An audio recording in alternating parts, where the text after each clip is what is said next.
అన్నా ఒకసారి చూడవా?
ఆదిలాబాద్ ప్రజల సాక్షిగా మన బంగారు తెలంగాణ పరిస్థితి చూడండి మీరు. ఇది కలెక్టరేట్ చౌక్ అంటారు, దీనికి కుమ్రం భీం చౌక్.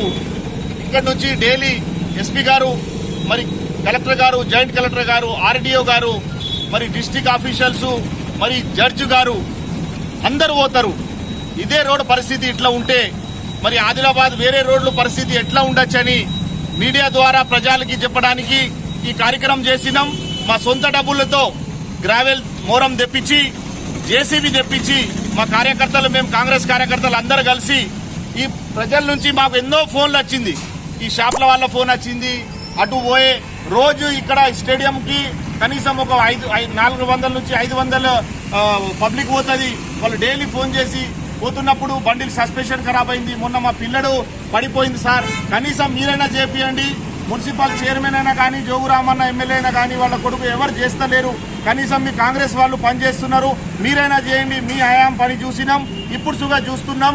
కనీసం మీరు డబ్బులు పెట్టండి, కావాలంటే మేము చందా చేసి ఇస్తామంటే చందా వద్దు, మేమే చేస్తామని ఈ కార్యక్రమం ఇవ్వాల. మా కార్యకర్తలు మేము అందరం కలిసి గ్రావెల్ తెప్పించి ఈ గుంతలు ఎన్ని ఉన్నాయి అది చేసినాం. ఇంకా ఎంత గుంతలు ఉన్నాయి ఆదిలాబాద్ లో ఏ ఏరియాలో ఉన్నా కానీ మాకు కాల్ చేయండి.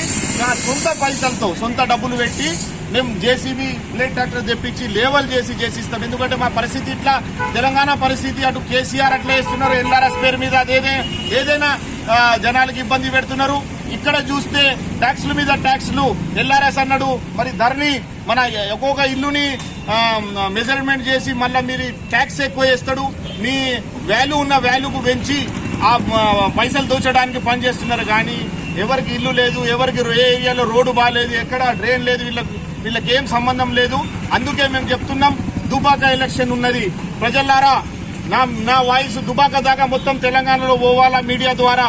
మీరు చూడండి, ఈ ఆదిలాబాద్ లో మున్సిపల్ చైర్మన్, మున్సిపల్ ఎమ్మెల్యే, మరి ఇక్కడ జిల్లా పరిషత్ చైర్మన్, కౌన్సిలర్స్ అందరూ టీఆర్ఎస్ వాళ్ళు ఉన్నారు. మా పరిస్థితి ఎట్లా ఉన్నది ఒక్కసారి మీరు చేంజ్ చేపియండి. చేంజ్ చేస్తే ఈ దురపాలన, ఆ అహంకారం తగ్గుతుంది అని నేను మీడియా ద్వారా మీకు రిక్వెస్ట్ చేస్తున్నా. చేతులు చూడండి.